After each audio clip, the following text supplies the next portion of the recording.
Okay? Serves you right. Oh gosh, it is loud, isn't it? Well, it's lovely to have you all here again on our penultimate talk. And it's my pleasure to introduce Nicola Slee. I'm getting to you. I've known Nicola, well, I've attended a couple of courses Nicola's done over the years and been very impressed and very excited by what she's conveyed to us in the talks and in the course and in her books. And the books are outside. A selection of her many, many books is outside if you would like to peruse them later. So I'd love to introduce Nicola to you better. Nicola is a theologian poet, or a poetic theologian, a teacher, an academic, a feminist academic, or an academic feminist, a woman of many parts and of many books. Presently working at Birmingham at Queen's, where you've been for quite a long time, various connections. But that's probably coming to a natural conclusion soon, so we're really very pleased that we've been able to entice Nicola down from Birmingham. Tonight is another first for CTG, because I don't think we've ever tackled Mary before. Some of you who've got longer memories than me might put me right, but I think it's a first, and it's interesting that we've found other people have come tonight who we've never seen before, new faces. So maybe we've hit the right spot with either Nicola's reputation or the subject or both. So without any further ado, I'd like you to welcome Nicola to us tonight. And the talk is Ideal Woman, Impossible Saint, or Feminine Divine.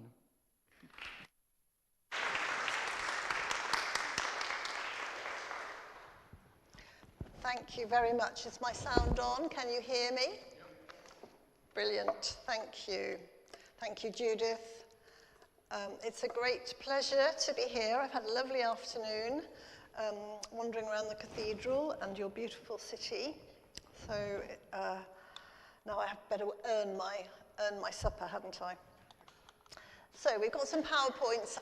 Something I do, and I don't know why, and you'd think by now, at the age of 67, as I'm about to retire, I might have learned, but I always have more material than I can actually cover. So we won't manage to get through all of the PowerPoints, and I'll make a selection as we go along. So let's have the first one. It's fascinating to me that you haven't thought about Mary before. She's an extraordinary, whatever you think about Mary, and we probably come from different traditions, where some traditions Mary has great prominence in, and others, as I said, growing up in a very low church, Methodist church, she came out at Christmas, and then she went back into her box with all the Christmas decorations. But wherever we're coming from and whatever our tradition, it is claimed by Pelican, who wrote a big book about Mary quite a long time ago. She's been the subject of more thought and discussion about what it means to be a woman than any other woman in Western thought. She is a major figure of scholarly and also popular inquiry and devotion, of course. And I would like to say that, in a sense, she functions in Western Christendom, in a Western culture. She's something of a screen upon which we can project all kinds of ideas, ideals, questions, models, images of what it means to be a woman in particular, and also, I would want to say, we'll come on to this, images of the feminine divine. There is no one image of Mary, but 1,000 faces.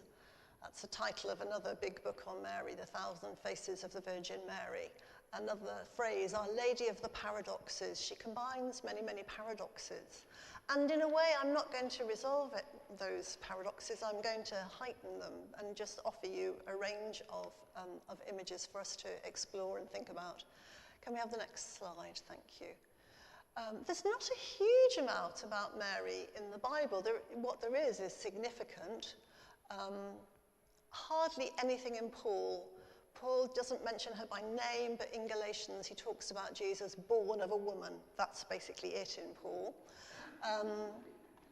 In the Gospel of Mark, there are a number of stories. She's generally in conflict with Jesus. Jesus doesn't have a very high regard for his family in Mark, and he's often shown in kind of that she comes looking for him at one point, and he says, "Who is my mother? Who are my brothers?" You know, those who do the will of God. So he puts discipleship, following Jesus, over and above family ties. Matthew has more to say about Joseph in the birth narratives than Mary. So a lot of what we have in the Bible about Joseph comes from the Gospel of Matthew. John portrays her actually just twice, once at the beginning of the Gospel in the miracle of Cana, and then at the end at the cross. He never again calls her by name, but he calls her woman, which immediately tells you that in John's Gospel she's functioning as a sort of representative. Rather like John talks about the beloved disciple, he often doesn't give names to some of the most significant characters. And those incidents in John are very important. But it's really from Luke that we get the most about Mary. We get the developed birth narratives. We get the stories that we know really well at Christmas of the Annunciation and the Visitation. It's in Luke's Gospel that we get the Magnificat. So actually we hear Mary speaking in her own voice in Luke's Gospel. And we get all those early stories. And also significantly, although she only appears once at the beginning of Acts, but I think that's quite important because she sort of bridges.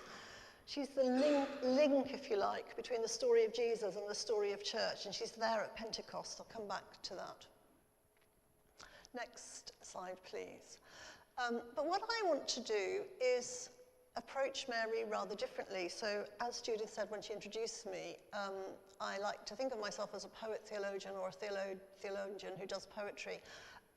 I've always written poetry, and then at a certain point I started to more intentionally use poetry as a way of theological exploration, and I found that a very liberating way. So quite a number of my books are collections of poems and prayers with some prose. I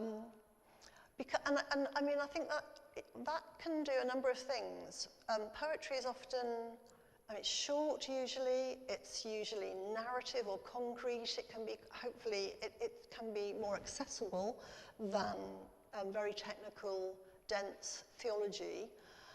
But, so in my book that I'm mostly using tonight, and I'm going to read from this book, the Book of Mary, I'm offering a whole sequence of poems. And in every poem is different. It's a bit like maybe having a book of pictures, and we're going to look at some pictures as well of Mary, some images of Mary. One can explore different facets and, if you like, contradictory or conflicting images or ideas. And then, well, what do they all add up to? That's for the reader to decide. But I'm not trying to offer a sort of systematic or comprehensive theology of Mary. I'm trying to explore some of the different images of Mary that I think can be helpful to us. In some cases, I'm trying to debunk what I think are very unhelpful images of Mary. So I'm deconstructing, I'm dialoguing, I'm having a conversation with Mary. And I did that really because I didn't, from my own background, I hadn't been given much about Mary. And then I became very interested in feminist theology. And I didn't really quite know what I made of Mary or what she meant to me. So I wrote the book and I wrote the sequence of poems to help me work out what does Mary mean for me. So I hope that the poetry can offer us a way into the paradoxes through some concrete images. Some of them are quite playful, Some of them are slightly shocking. When I published the book, I have got a poem which I don't think I'm going to read tonight, which is called In Praise of Mary's Hairy Armpits. And which is, I mean, it's really about trying to say she was a real woman. You know, she almost certainly did have hairy armpits, because women on the whole do. Although you wouldn't know that from looking at many of the glossy, you know, images of women in magazines where we're not supposed to have a single hair anywhere on our bodies. And that, the person who reviewed the book in the Church Times was clearly extremely shocked by this poem, and she wrote more about that one poem than any of the others. So and that, in a way, that's deliberate. I'm trying to be a bit provocative. I'm trying to slightly shake things up. I'm trying to say, let's question that, you know, the meek, always in blue, downcast, sort of, you know, eyes on the ground, Mary. That isn't the biblical Mary, actually, or the biblical Marys, because there isn't just one from the Bible. And I don't think that image is terribly helpful to us, and certainly not terribly helpful to women. Okay, let's carry on. So what do I want to do? I want to take a few Marian themes, images, tropes. I won't have time to explore them all, and I want to visit them through some poems that I've written. And it will be highly selective, and then you'll have to decide what it adds up to. And the bit that I always enjoy most, actually, is when I finish rabbiting on, and Judith is going to wave at me if I start to go on too long. Then we'll have some conversation, and that's the bit that I enjoy, because I want to hear from you. What are some of your thoughts about Mary? What are some of your questions about Mary? How does Mary feature in your faith life? And we'll see where we go. Thank you. So there are some pictures, and they sort of roughly work through Mary's life story, and we'll focus on some more than others because of time. So many of us will be familiar with images of the Annunciation, rather like this, where we have Mary seated in this case, in some vast sort of palace, probably some Italian palace with a wonderful panorama out over the Italian hills, and wearing some sort of silken gown. And interestingly, you might not see it, but she's reading a book.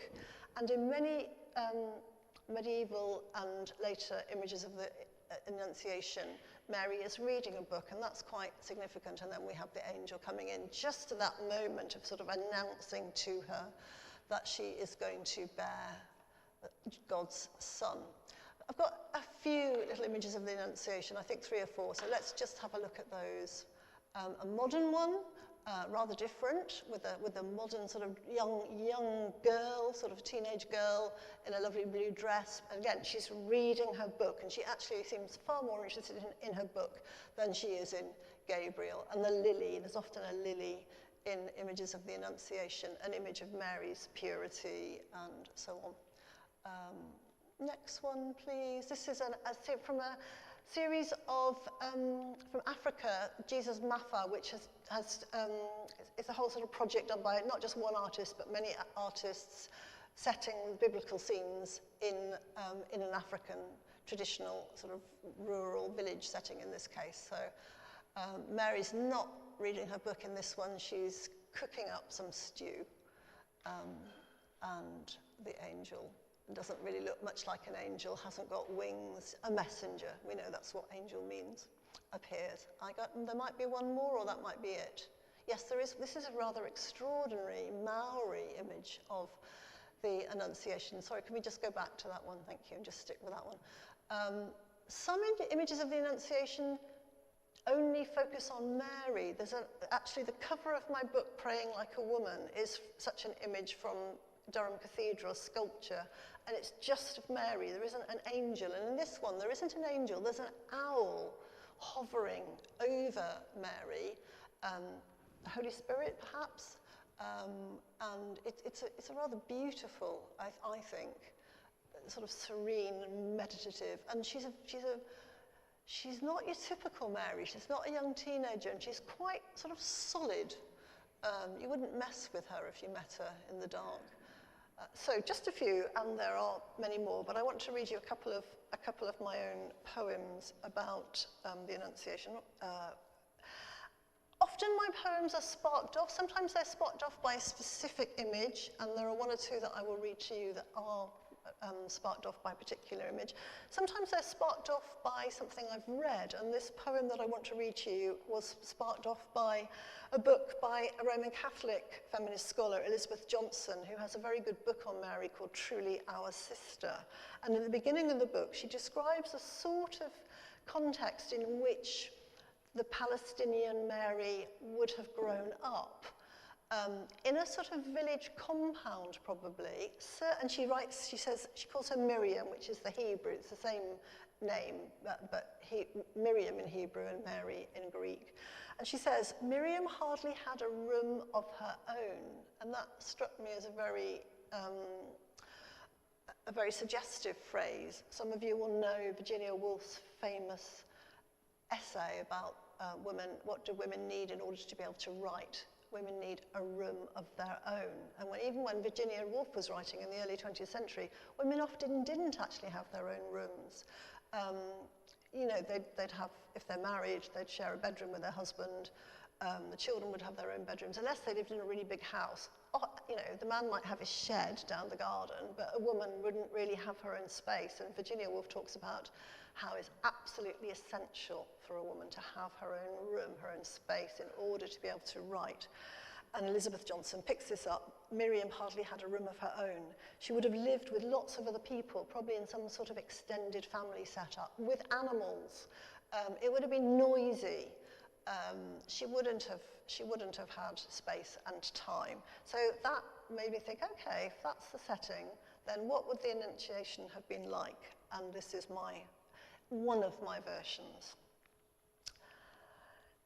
It was not as it has long been pictured. I did not sit alone in silken garbs reading my book. There was no enclosed garden. Lilies did not grow in our hot Palestinian courtyards. For a start, it was never quiet. People were always coming and going in the compound, fetching water, ferrying animals or children, hanging out the washing, pounding corn, or gathering for gossip under the dark olive trees. And prayers were noisy too. We intoned the Shema in unison, the whole gabble of us, whoever happened to be around at the time. Elders recited the scriptures while children grizzled and goats shuffled in their pens. Don't imagine me wrapped in ecstasy or fingering a rosary. The prayers of Jewish girls are more pragmatic. I was never alone anyway. There was always somebody wanting something. Miriam, help me make the bread. Miriam, clear that trestle. Miriam, fetch more water. No angel wafted in on golden wings. Gabriel barged in, banging his bag down on the table. It was the only way he could get my attention above the din.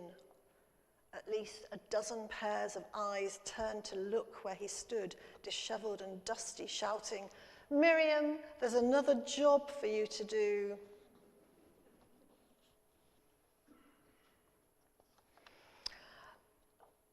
A number of feminist theologians have talked about how important it is. You know, Mary says yes to the angel. Mary says, let it be to me according to your word. And how do we think of that? And sometimes it's been pictured, again, the moment of Mary's consent. She's often shown rather sort of passively, just sort of almost like she's acquiescing to this. Whereas a number of feminist scholars want to say, no, it's a much more, it's a risky, daring thing that she does. She says yes to cooperate with God's Spirit, and that's going to cost her dear. And it's a brave thing for her to do, and it's something she does not knowingly, in the sense that how could she have known what was going to happen? She couldn't, any more than I think Jesus knew what was going to happen to him. But she does it with strength and purpose, and she utters herself in a culture where women's voices weren't considered important. And actually, if you read the Bible, I mean, we do have women in the Bible, but compared to the number of men who speak, women don't speak so much in the Bible, and so when they do, it's really important. So she does speak in this setting. So this short poem is reflecting on that, her saying yes to the angel. Fiat, which is the Latin for let it be, unto me according to your will. I uttered myself, I claimed my voice. I was not afraid to question. She questions the angel too. She says, how can this be when I've not known a man? I held my ground. I made my yes, looking straight into the angel's eyes. Any slave girl could have been beaten or raped for less. There was no mastery here. Nothing was taken from me. Everything was given. Here I am. See me. Listen. And then I'm going to read one more. You can see we're not going to get through everything because we're still on the Annunciation. But that doesn't matter really. I'm not trying to get through everything. I'm just trying to offer some what might be interesting or helpful. I want to go back to that image of the book. Maybe we could just go back a slide or two to see one with the book. Yeah, she's holding the book there. Let's stick with that one because I think that's quite an interesting image. Now it's almost certainly not historically accurate to show Mary with a book. She's highly unlikely to have been able to read. She was probably illiterate because she came from that sort of strata of society where girls wouldn't have been educated. And books didn't really exist at that point. It would have been a long sort of scroll. So let's get over that. But maybe that's not important. It's something about the image that she was reading. Now, what artists were, what the sort of theology behind that is, that often in older medieval images, you can actually see the words of what she's reading. And she's reading the Bible. So she's reading the Word of God. And of course what Mary does is she births the Word of God in her own body. So Christ is described as the Word. And she is the one who is obedient to the Word. Not only obedient to the Word, she actually brings the Word into being. And that's one way of thinking about the vocation of all Christians. We are called to not just read the word of the Bible, but to embody the life-giving word of God, Jesus Christ, the word of God. We are called to embody that in our own flesh, as Mary did. So there's something really important about her being a reader. Margaret Hepworthwaite, some of you will have come across, who's a Roman Catholic theologian. She wrote a sermon that I don't know how I came across it, but I found it somewhere, where she talked about Mary being the archetypal student, if you like. She's the student of the word. And that's really important for women, particularly at the time of Mary, but throughout history, where women's learning has often not been really prized. So, and it's still the case in many parts of the world with large families, where if a family doesn't have enough money to educate all its children, it'll be the sons usually that get educated. It won't be the girls. So there's something really important politically as well as theologically about this idea of Mary reading. So I have a poem called Mary Reading. In praise of the book, in praise of her book, that she had access to reading, that Anna, her mother, had taught her to read. Forget that this is anachronistic, that she sits intently focused on the page in a room of her own, that she is queen of every student, patron saint of all readers, that she reads in a world where women did not read, that she takes up headspace in a world where women's learning is laughed at, that she takes up body space in a world where women are squeezed out, that she will inspire the building of women's libraries and public reading rooms, that she reads on, though women have been burned for reading and for daring to think our own thoughts, that she insists on silence and light on the page, that she will cultivate her mind, she will cultivate her book. In time, she will write her own. And we might come back, there's a lovely little tradition it's more of a tradition in iconography. So I'm always fascinated by how artists portray biblical incidents. And you often find a theology in the visual representation that you don't necessarily find in doctrine or in writing. And there is a tradition in the visual arts that Anna, the mother of Mary, taught Mary to read. And then there are some images, and I think I've got one, where Mary teaches Jesus to read. And again, that's really interesting and really significant, because Mary then becomes a teacher, the authority, the one, who taught Jesus to read the scriptures? Who taught Jesus to pray? Probably Mary. So again, she's shown there as a figure of wisdom and authority, the source of some of Jesus' own theology. Right, let's move on. I think we might have to pass over the visitation, much as I love the visitation, just in terms of time.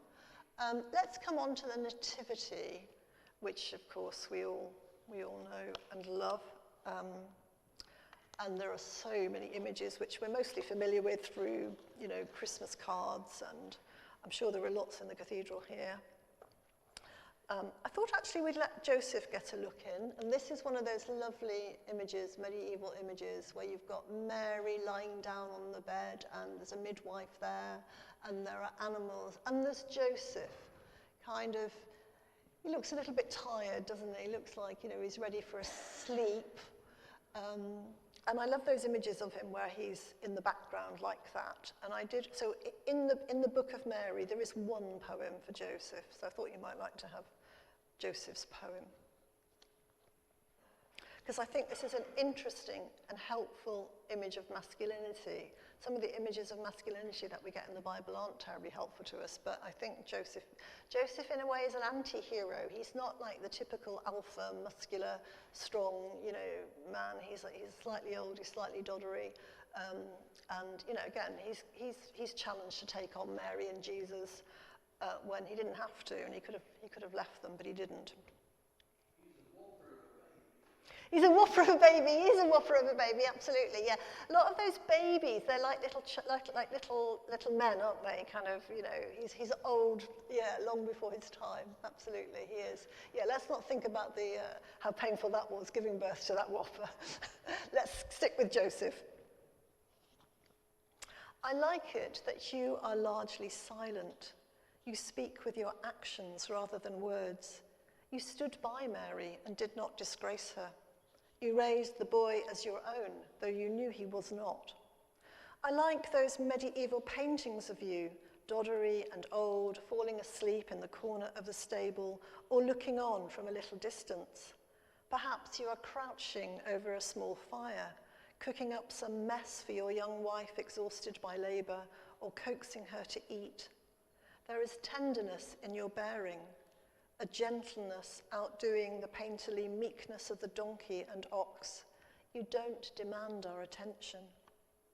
I like it that you didn't lord it over wife and child, that you let them be the stars.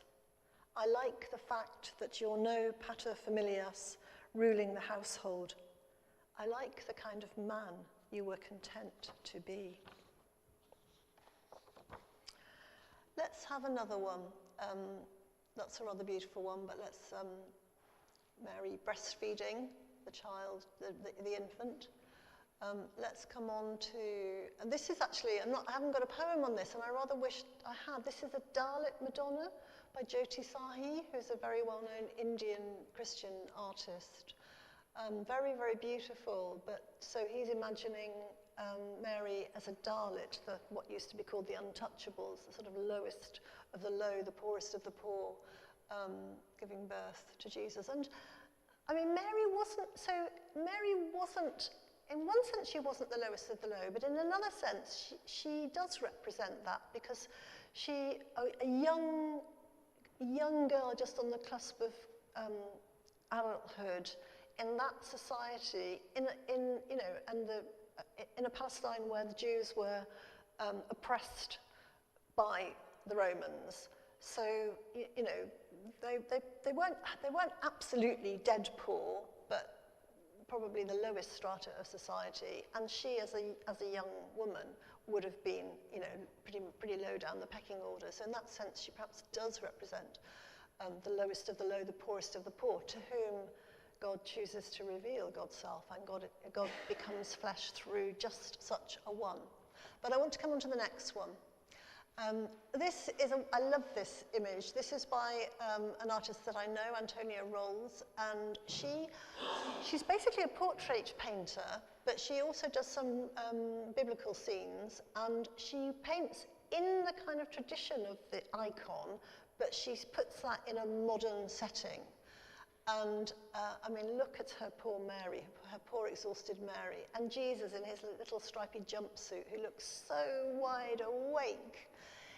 When I saw this image, I just suddenly thought, oh, this is a realistic image of what it must have been like to be Mary at 4 a.m. Whereas most of our images, we don't quite see that. So if I can find the poem, I'm going to read you 4 a.m. Madonna. Grim-faced, she is desperate for sleep. Her hands hold the wide-awake baby with care, but she can barely keep her eyes open, and her mouth slouches with fatigue. The pot of tea on the sideboard is getting cold. The line of baby clothes dries slowly. She wonders why the angel didn't mention 4 a.m. feeds the grisling infant the vast amounts of washing. She wonders if God got this tired creating the world, keeping it going. Placing Jesus back in his cot and turning to switch out the light, she thinks she must remember to ask. There's quite a lot in theologies of Mary about motherhood, of course, and a sort of idealization of motherhood, and certain lines of theology which would want to say this is the vocation of women, to be mothers, as Mary was. And I think sometimes those theologies are not very realistic about what motherhood actually entails, the huge amount of work that it actually entails. So it's good to have a little bit of realism. Let's carry on. Yeah, well, actually, this is can you see the laundry baskets? This is the Holy Family with St. John, and there's a laundry basket at the side of the picture. I don't know how clearly you can see it. You can probably see the towel. There's a towel draped over the laundry basket. The laundry basket is a little bit dark, so you might not quite see it, but I promise you the laundry basket is there. And that, again, just made me think of, oh yeah, the washing. And this is a poem, and in a way this is me speaking to Mary and sort of saying, can we get you out of the kitchen for a bit, Mary? Can we unburden you from some of the burdens that tradition has placed upon your shoulders? And I'm imagining this as Jesus actually speaking to Mary. Leave the washing, mother. There will always be sheets to launder. Let the linen take care of itself. You've picked over enough smelly socks and dirty knickers to last a lifetime. Outside, the sky is wide open as a dappled duvet flapping on the line. Unpeg its corners, let down your tight knot of hair and come. Run where the morning is fragrant as soap suds, bursting on the breaking edge of light. So I suppose that's a poem kind of, you know, women have been so often tied to the domestic tasks of running the home, looking after the children, work that, as we know, is never done. You know, I mean, I quite like cleaning, actually. I don't mind doing it. But, you know, cleaning and cooking, as soon as you've done it, you have to do it again, you know, as soon as you cook one meal. So my mother, who was a farmer's wife with 6 children, you know, cooking 3 meals a day for a household of 8 before dishwashers, and as soon as you fed them, you know, they're hungry again in a few hours' time. That's kind of what it's like. So, and a lot of early feminism, or second wave feminism, was about trying to liberate women from that kind of drudgery of endless housework and say, you know, get out of the kitchen. That work should be shared. Why is it always left to women to do it, and so on? So it's a poem to Mary, but it's really raising bigger questions, of course. Right, I'm looking at my watch, so I'm going to have to be highly selective. I've already talked about Mary teaching, so we're not going to look at that one. There's so much that we could say about Mary at the cross, and it's although there's very little in the Bible about Mary at the cross, we know she was there, and there's this very significant episode in the Gospel of John where Jesus is dying on the cross, and Mary and the beloved disciple, I say John because there's some dispute as to whether the beloved disciple actually was John or was, because he's never named. Some people think it might have been Lazarus, anyway, whoever it was, that they're there at the cross, and Jesus, it's often seen as the birth of the cross, the birth of the church in the Gospel of John. So under the cross, Jesus says to Mary, "Woman, behold your son," and he says to the beloved disciple, "Behold your mother." And from that day, he takes her into his home. So a really interesting, symbolically charged moment where they set up home together, and the church is birthed. But a lot in Catholic theology and a lot in devotion of Mary's suffering and the pain of Mary, and that's a huge topic that we can spend the whole lecture just thinking about that. And for me, it's quite double-edged. So I think I totally understand why many Christians have found they can identify with Mary because she is a woman who knows what it is to suffer. You know, she was a woman who suffered ostracization because of, she got pregnant out of wedlock. So she had the indignity of that. She had to give birth to Jesus, and they had to leave home and go and be taxed in Bethlehem, and then they're refugees sort of in Egypt. So a lot of the early story it's not as we've often portrayed it. It's quite troubling, and it's unsettling, and they are unsettled. And then of course you've got Jesus as an adult, leaving home and setting up with his disciples, and according to Mark's Gospel, not that interested in his family, and Mary quite concerned for him and seeing that what he's doing is potentially dangerous and he's going to get in trouble. And of course he does get in trouble, big time. And then of course you've got the trial, the crucifixion, and you've got what no parent ever expects to see, the death of their child long before they die. Parents, hope and expect that their children will outlive them. And she has to watch Jesus endure the most horrific, physically horrific death. Far more horrific, actually, some recent scholarship would lead us to believe than has been pictured. So there's been some very interesting, quite horrifying work done by a biblical scholar called David Toombs, who's in New Zealand, but is an English scholar. And he wants to argue, on the basis of evidence from the New Testament and other evidence as well, that it would have been quite common for victims who were sort of political, it was a form of torture that the Romans imposed on the rebels and those they wanted to sort of clamp down on. And not only did it include extreme physical suffering, but it included sexual humiliation. So David Toombs argues that crucifixion victims were usually crucified naked, and there is some evidence that they were paraded in front of the whole cohort of soldiers So we mustn't just think of some sort of little cosy incident where we see images of the crucifixion. There are often just a handful of people around, but a cohort of soldiers is like 1,000 soldiers in some vast arena. And these are soldiers who've been deprived of sexual consort with their wives and partners, and baying for blood and humiliating those who were about to be crucified. And David Toombs argues they were often raped. So that, as if crucifixion wasn't horrific enough already, we're invited to think about it as even worse and even more horrific and violating, an absolute violation of the person. And the mother and friends and companions of those who were crucified had to stand by and watch this terrible torment, humiliation, violation take place. So that is a level of suffering that is intense.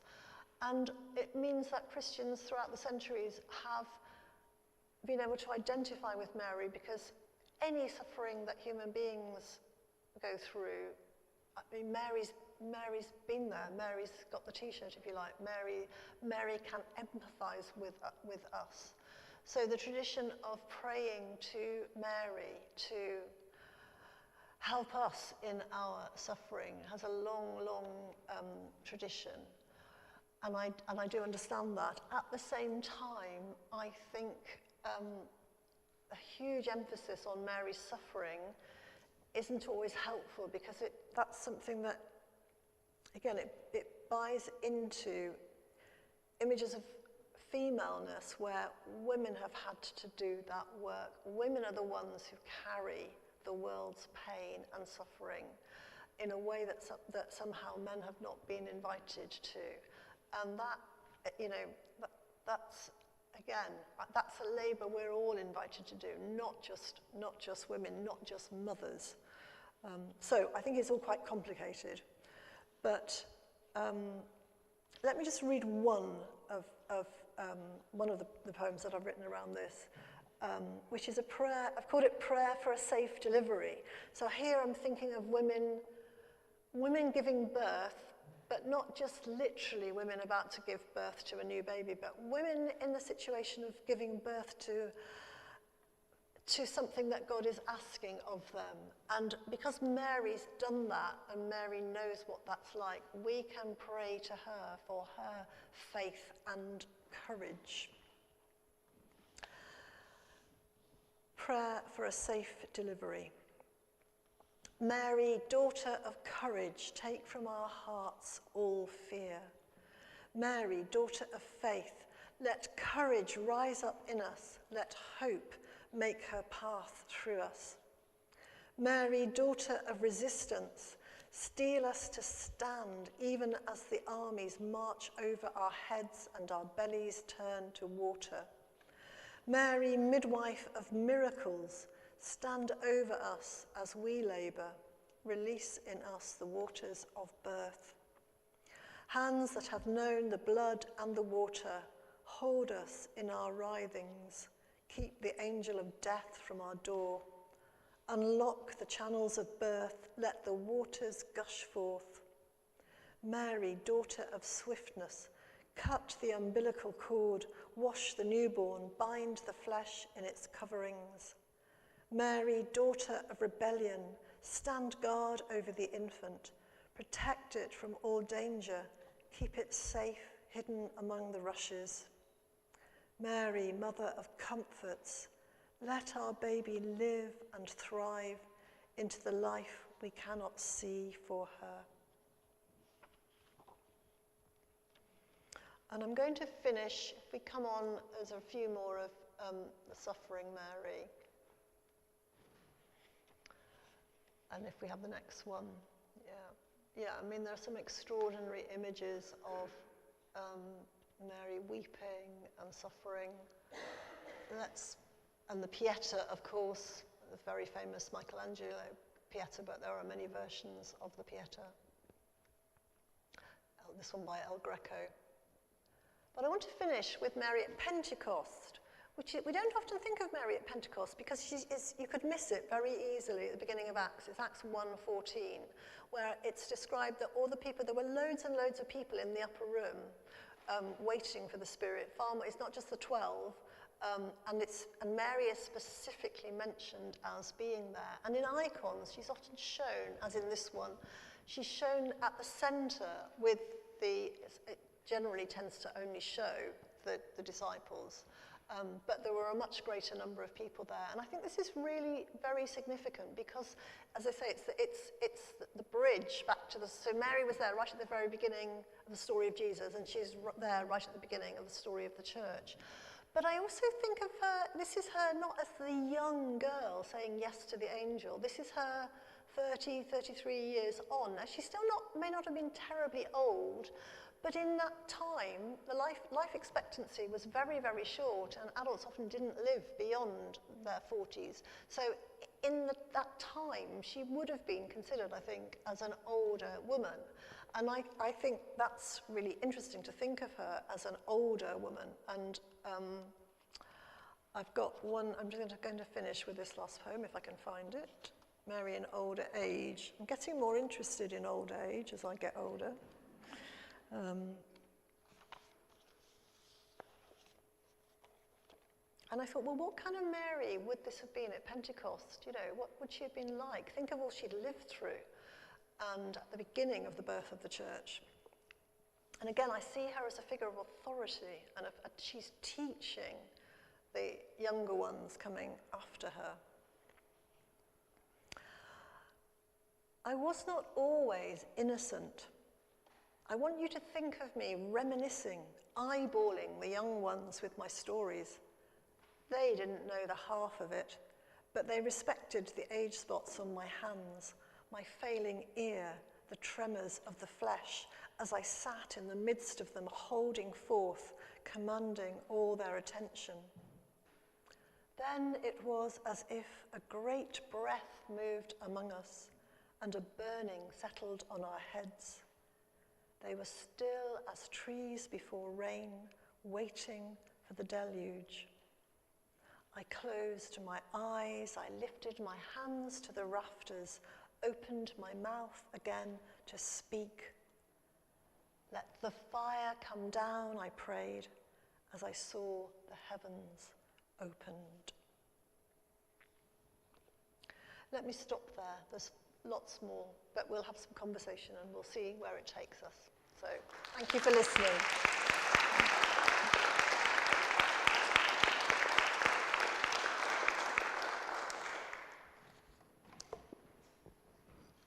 Well, we've been invited to conversation, so please do join in.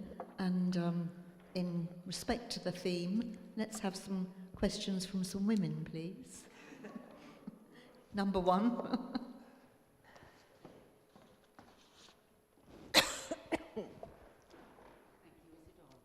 Thank you. Thank you. How refreshing that was. I must admit I have great difficulty professing my faith in the Virgin Mary. Yeah. That and the idea of perpetual Virginity. Yeah. I mean, honestly. Yes. As it's ridiculous, I think it's the product of men's hang-ups. But I wonder what your attitude is to that. And there is a strange reference early in John's Gospel about people saying to Jesus, we were not low-born, I think. We were not. Low-born or something like that. Okay. It's in a very early chapter of John's Right. Gospel. Okay, that's not immediately ringing bells, but right.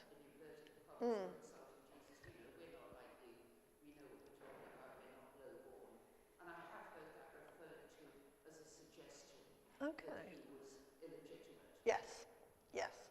Thank you. Well, thank you for raising that, because yes, that is, so in a way I want to have my cake and eat it, and that's, you know, I quite often want to do that. I quite often want to have 3 puddings on the menu, not just one.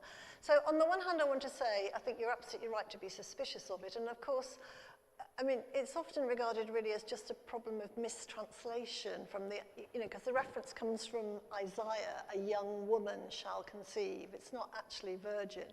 So it's been mistranslated as virgin in the New Testament text. So that might be an explanation of why we've got this, you know, theory of the virgin birth.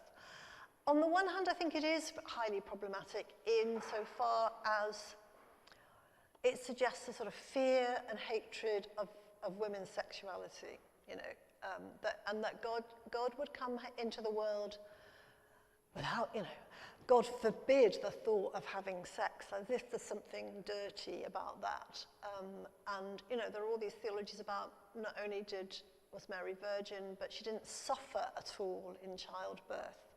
So that suggests to me a kind of, it's a rejection and a denial of the flesh and what, you know, what normal mortals and normal women experience. So I do think it's problematic. Another way of reading it, which some feminists have wanted to say, is actually it's great because it's women don't, you know, it's women doing the whole thing without the aid of a man. So it's kind of, you know, so some feminists have said, it's great, I love the idea. You know, the Virgin Mother, we don't need men, we can do it ourselves.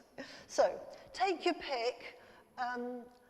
In the end, I kind of feel like, again, I said half jokingly, I want to have my cake and eat it, but I think often with a lot of these issues, there isn't one right answer, at least for me there isn't. There's different ways of looking at it, and maybe we need all those ways. And maybe what's important is that we have the conversation, and that we can certainly say, what's wrong with sex? You know, what's wrong with sex? God gave us sex to enjoy. And, you know, why should we think that God would abhor? There's that hymn, isn't there, that carol, he didn't abhor the Virgin's womb. Well, why would God abhor the Virgin's womb, for goodness sake? You know, God made human beings and made women with wombs. So I absolutely want to come against any theology that suggests that female flesh is somehow unclean or that sex is bad. And also that Mary didn't suffer because, you know, birth is a bloody business. And at that time, it would have been a highly dangerous business and that many women would have died through childbirth. So let's be real about it. But there might also be ways of reclaiming the idea of a virgin birth in empowering ways. So I hope that makes some kind of sense. I think there's a lady just in front with the blue cardigan. Were you about to ask something? Or have I? No? No? No, you look like you were. No, sorry.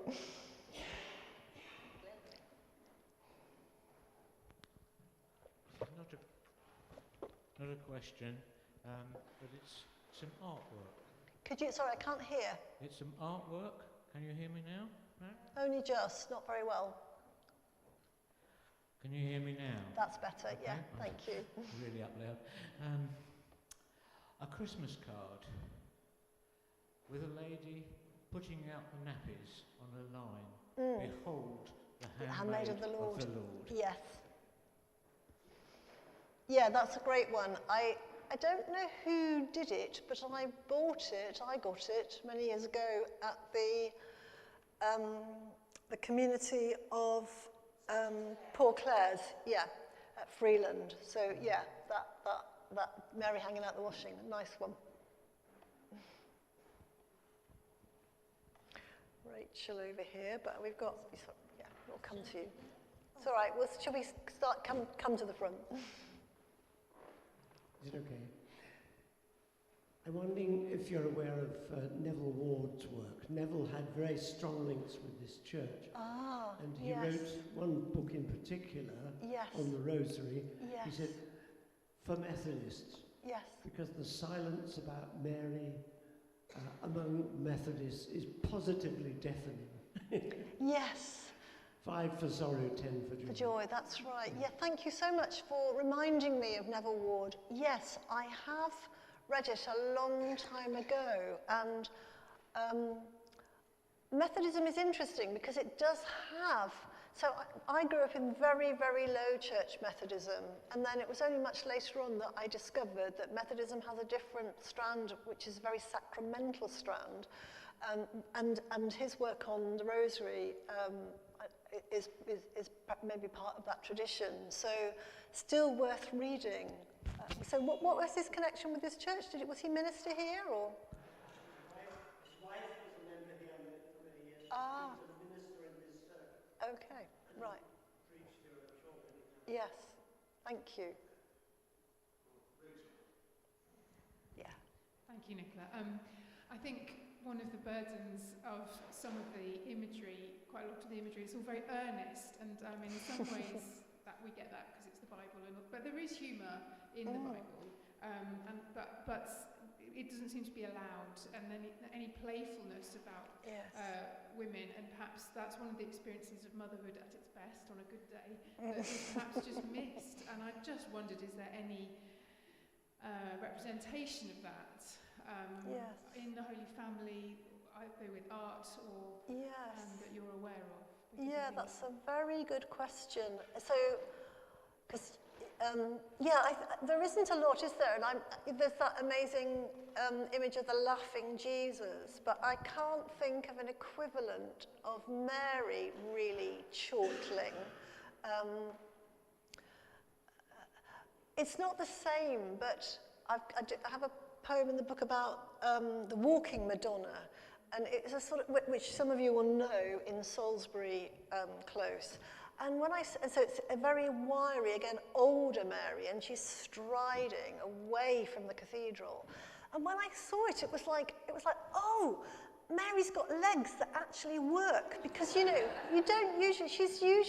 see them because she's either standing or sitting. And it's a similar sort of thing. It's like, could you imagine Mary breaking into a belly laugh? And it's quite hard to.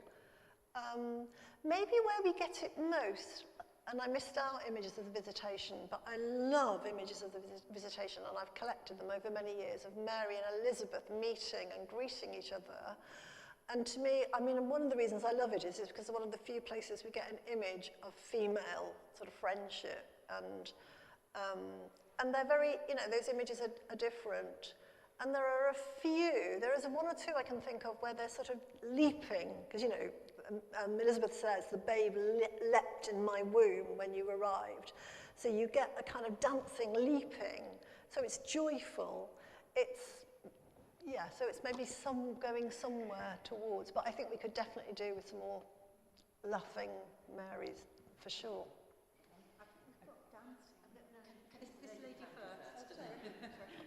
I was going to mention the Madonna that's at Ely Cathedral. Yeah, oh, yes. Because she's buxom and she's blonde. And Charlie Dimmock, yes. And that's an incredible image. The other thing I thought was the images with the books. Yes. I heard what you were saying, and I found that really interesting. But I also found it's propagating the idea that Mary was a good girl, a studious, clean living, and I'm not saying she wasn't, but I'm just saying, what is it that we're saying about her? Yeah. What if she was just an ordinary, real woman? Yeah. So it's just a question. Yeah. Yes. Starting with, so I've only very, very recently finally got to see the Ely Cathedral image in the Lady Chapel. I'm sure many of you will have seen it. So I went with a friend who's very, very dismissive and sort of says it's kind of like the Macdonaldization of Mary, because it's almost like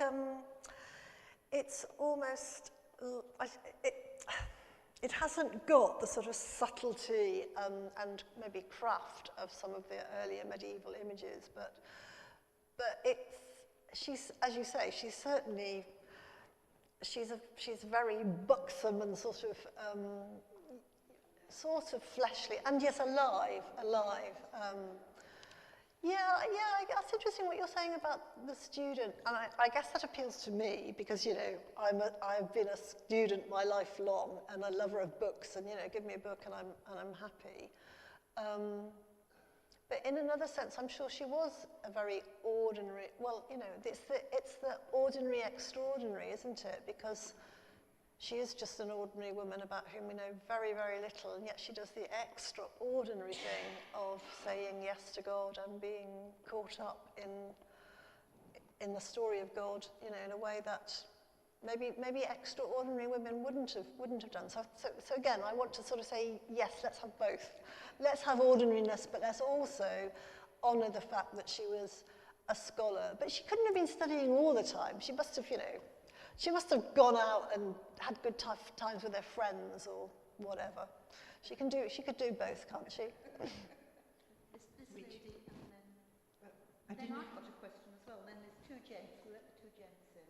I didn't really have a question. I was just thinking of some of your poems about the communion of saints and about Mary dancing, because she went to the wedding. Yes. It was a typical one. I can always imagine her dancing. Yes. That's a nice idea to think of her dancing at Canaan. And communion of saints.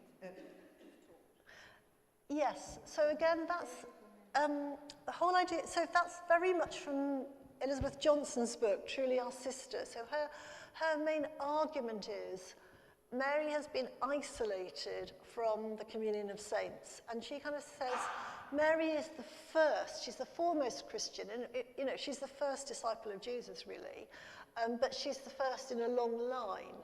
So let's reunite her, and I've got some stuff in the book about that as well. Let's reunite her with her sisters, so that we don't. One of the things that Christianity is very good at doing is kind of like elevating all sorts of figures, but certainly Mary's been like elevated on a pedestal and then sort of separated from everybody else, which is why also images of the Visitation are so important, because she is there in relationship to, you know, another. So I think that's really important, that we don't sort of separate her out. Yes, it's really very interesting what you're saying about Cana and Mary dancing, because I've never read a commentary on that story which has brought that out, because she's kind of saying to them, do what he tells you, sort of thing. And then, of course, Jesus is quite harsh. You know, woman, what is it to you that they've run out of wine? My hour has not yet come. So that the focus is often on that exchange, which is not an easy exchange to read, rather than her joy and jubilation. So, nice idea. Thank you. Can I come back to the business of the Mary of history?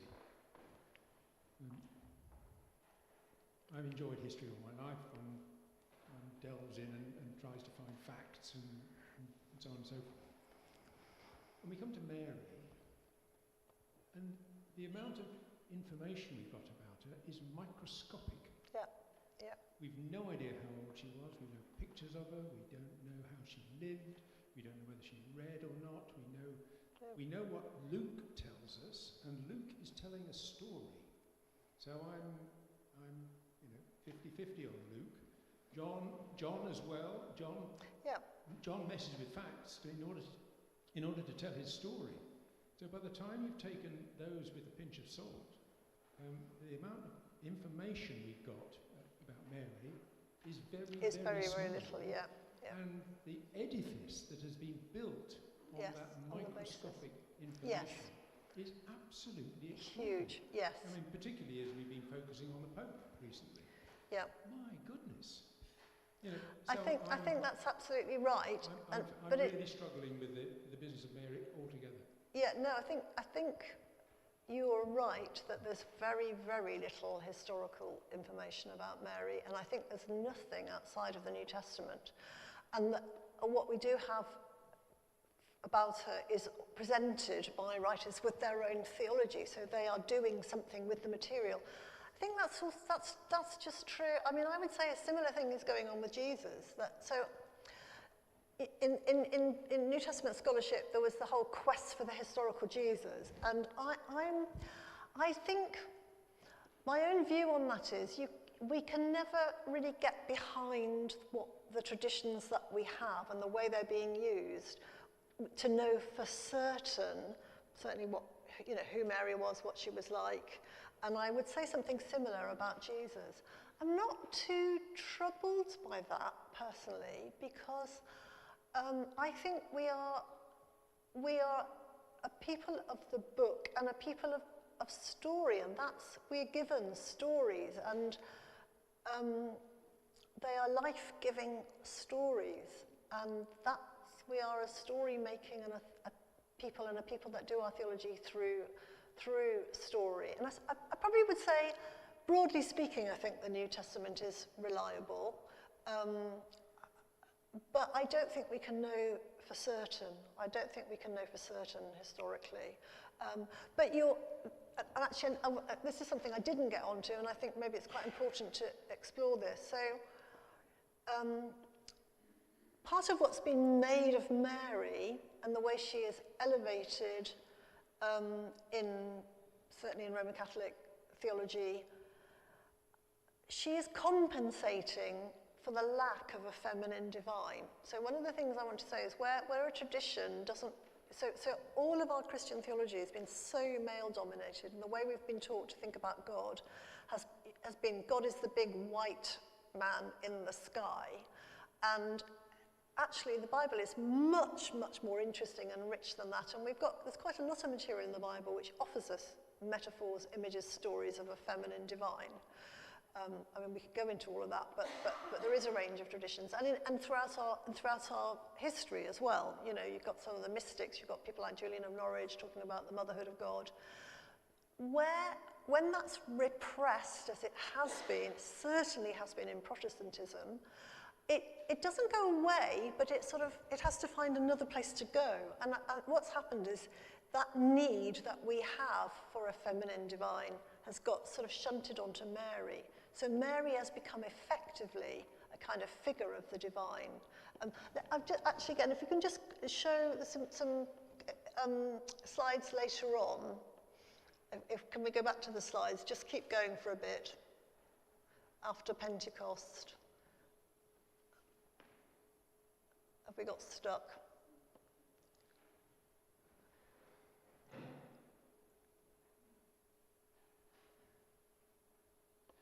Yeah, keep going. Right, there's a whole thing about Mary as priest. Okay, some of these, just slow down, go back.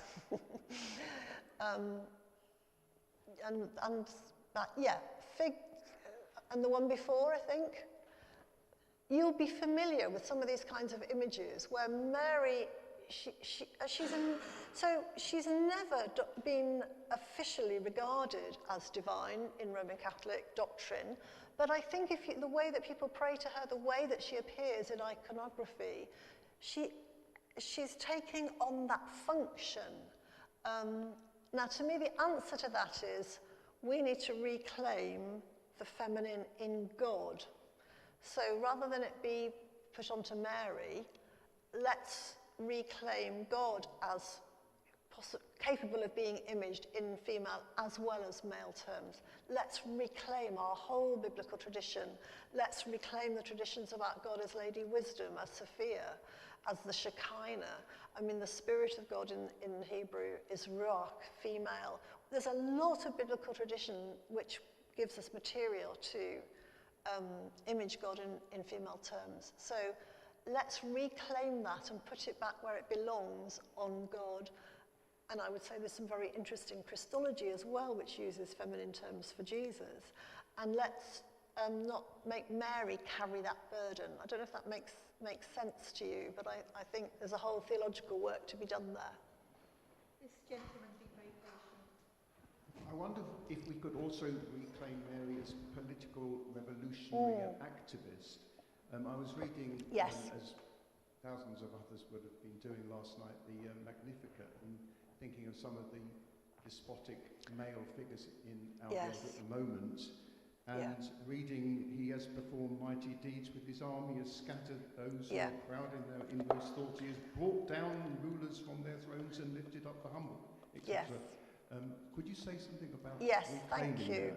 Thank you. I think that, yes, you're spot on there. And the radical political implications of the Magnificat, I think, are extremely important. And again, don't sit at all with the kind of image that many of us have been given of Mary.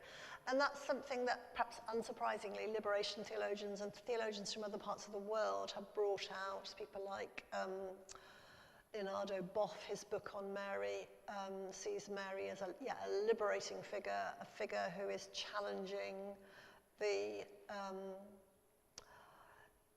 the oppression of the poor and representing God's liberating desire for those who are poor, those who are, those who are oppressed in all kinds of ways.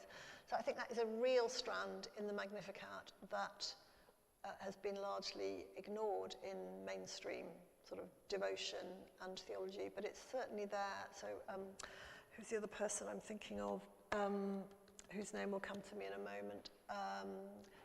The Sri Lankan theologian Tissa. I can't think of his surname, or if I can think of it, I can't think how to pronounce it. But that has been developed by theologians, often from the global south, in ways that the West hasn't. And I think it's incredibly important.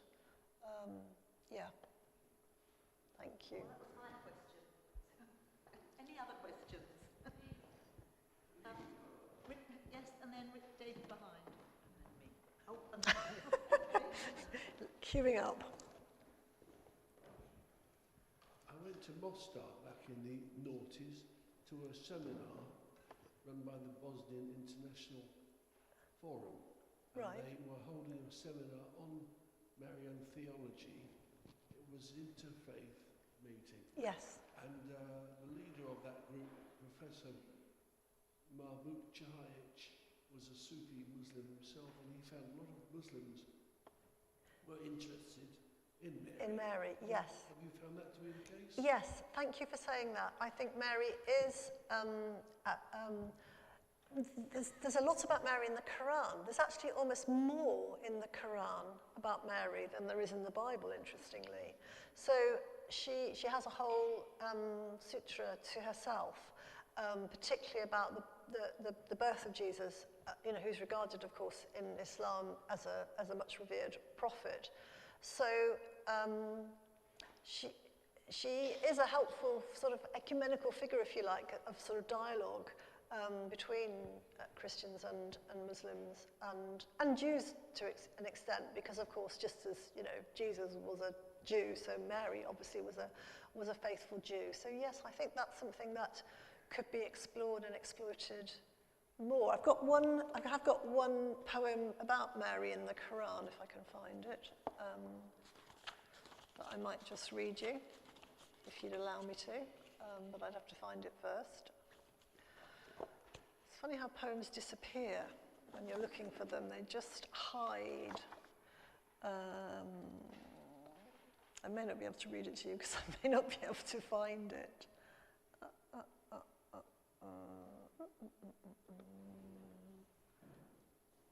I'd found it earlier. So let's have the next question whilst I'm trying to find it. If I can find it, I might read it to you before we finish. Do you not find it extraordinary that the writers of the epistles, as far as I can remember, make no mention of Mary once? And St. Paul goes as far as to say at the beginning of Romans that Jesus is born of the seed of David. And the word for seed is, of course, spermatos. So that yes, I love all the art and everything we've got of Mary in the 2,000 years since. But it's only with the Gospels that we have anything about her, and nothing in the earlier writings of the epistles. No, you're right that there's hardly anything in the epistles. But in a way, with Paul, it's Paul says almost nothing about the life of Jesus. What Paul does is develop extraordinary theology about the death of Christ and the wisdom of Christ and, salvation through Christ. he doesn't seem the slightest bit interested in the life of Jesus and any more than he's interested in Mary. And you're right, the other epistle writers are not interested. That's always slightly dangerous theology because, of course, I mean, the epistles were written to the young churches on matters of, you know, urgent pastoral and theological needs that the early churches were facing, and often they were, you know, they were squabbling with each other. There was a whole issue about, you know, could Gentiles be Christians without being circumcised? So they are addressed to these kind of urgent concerns, and some of the, and in fact they show very little knowledge of the gospel stories. So that's interesting in of itself.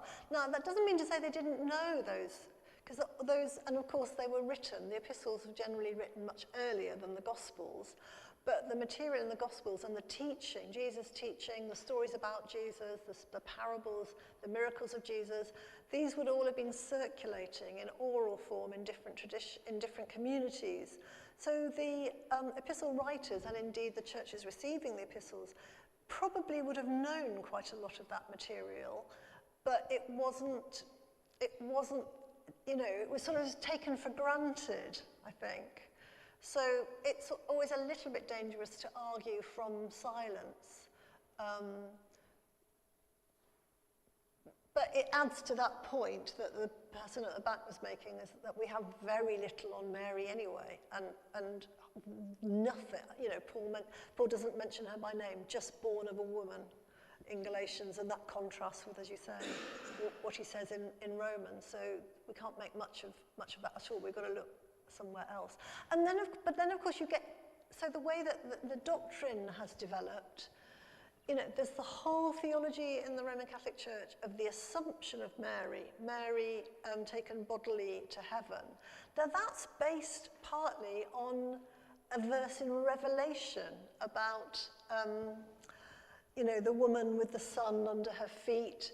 So it's amazing what, you know, can be read into all kinds of biblical texts, which when they were written, I'm quite sure Revelation was not written with Mary in mind, but it's been, you know, the image of that has been sort of used and developed. So that's another example of the creativity of later, you know, writers, thinkers, to take biblical texts and do with them something quite different from what the biblical writers would have intended. Now, you know, and does that matter? So that it will, I'm somebody who doesn't believe that the meaning of a text is limited by the intention of the author.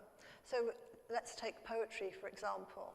What T.S. Eliot thought he meant when he wrote, you know, the 4 quartets, that doesn't limit what a reader can find in the text. That's part of what is so extraordinary about texts, whether they're biblical or not, that they're capable of new meaning all of the time. They never exhaust themselves. Now that means people can read all sorts of things into them that we might say, you know, is not good or not helpful, but there is that capaciousness of text that they can constantly be reinterpreted, which means theologians never have, you know, they've always got work to do. We never have to go home. Doreen's got a question. Could we come back to the virgin birth? Yes, let's do that. I remember probably in the 1990s being bowled over by Bishop Spong's book, Born of a Woman. Yes. In which he suggests that one way of looking at Mary is to see her as a rape victim. Yep, yes. Which makes a huge amount of sense. Yes. Magnificat.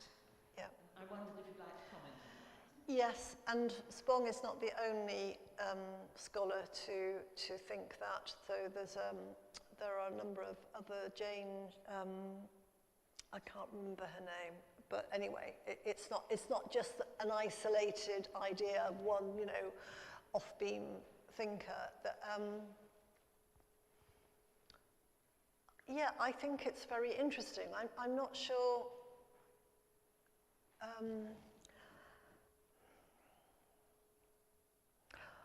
That would certainly, again, sort of strengthen this idea of Mary representing the oppressed of the oppressed, the poorest of the poor, the one who is most maligned and abused. It's quite, I don't know, I mean, again, it feels to be quite complicated because it's shocking to think of Jesus being born as a result of rape. That is a really deeply, deeply shocking thing, that the Son of God is birthed through a violent abuse of a woman's body.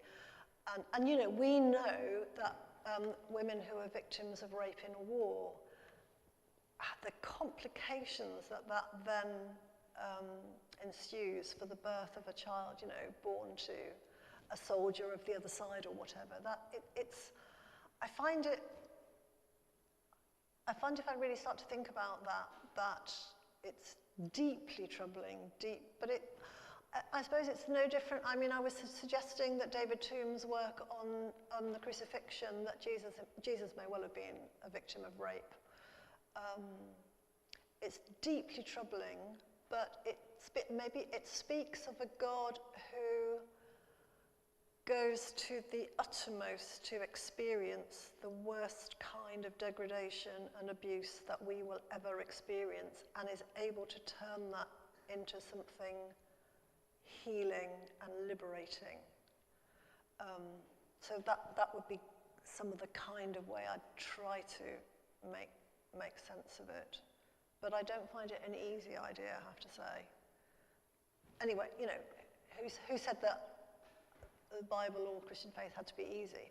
A lot of what we read I think the text is often, it's far more troubling, unsettling, weird, queer, as some people would say, than we've ever been taught to read. That we are meant to be unsettled by the text. The Spirit is the one who leads into all truth, but also unsettles a lot of our convictions and convicts us, and that's not an easy or safe thing. But you're making me think I need to go back and read Spong again and think about it again. Thank you for the question. Are there any other questions? Oh, there is. You're making me work hard, I can tell you. Could we have an easy one, please?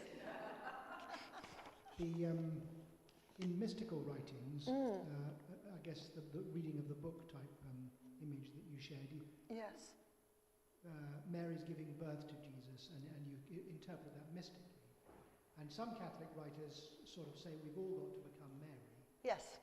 Yes. And that would imply that Mary is not only a universal image of womanhood, but a universal image of humanity in general. Yes. Yes.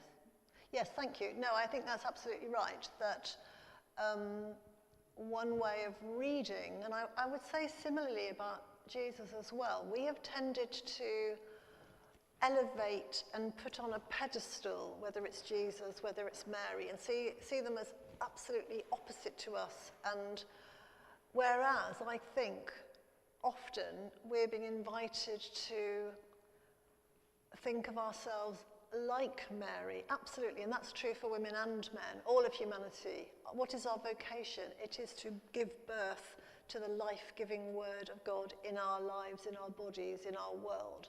That's our vocation, and we can see Mary do it, and we can see Jesus do it, and that's what we're called to do.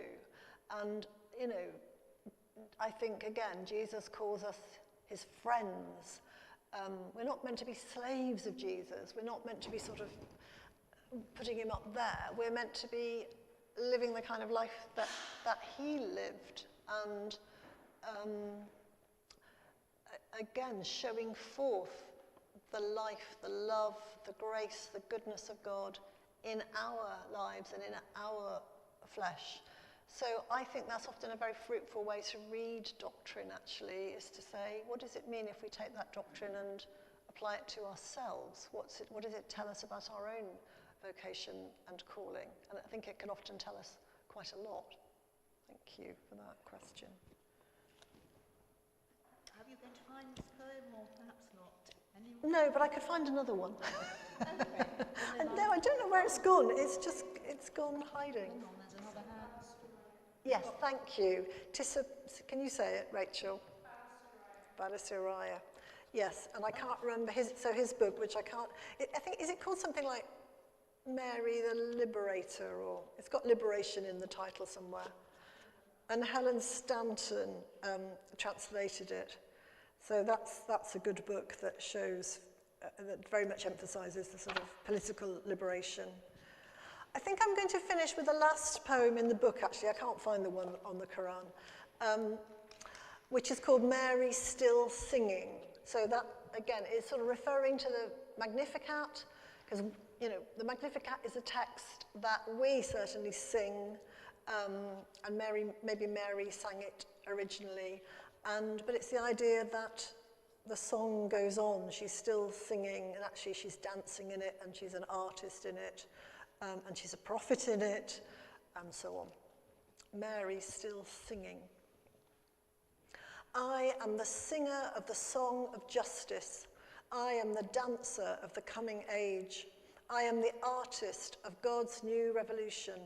I am the writer of history's fresh page. I am the daughter of my people's suffering. I am the mother of my nation's hope. I am the sister of an unbroken struggle. I am the kinswoman of disenfranchised folk. I am the prophet of an unimagined future. I am the pioneer of an impossible dream. I am the wisdom of an implausible folly. I am the midwife of your destiny unseen.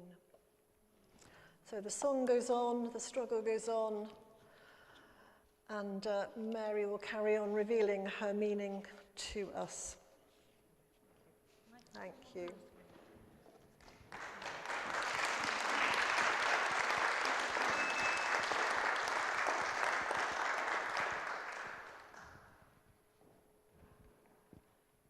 Well, I'm sure we'd all like to say thank you for helping us to, in Judith's words at the beginning of this session, tackle Mary. Mary often figures in liturgy, but we rarely reflect on the perspectives behind the subject. And you have suggested to us various ways in which the interpretation of Mary in Scripture might go into the imagery and paradoxes you've presented us with. The slides have been fascinating, and we've also had a chance to reflect on art, poetry, and theology. So thank you very much for sharing so honestly and clearly your thinking on these subjects. And we hope you are enjoying your time in Canterbury. And thank you for the time you've spent with us. Thank you so much.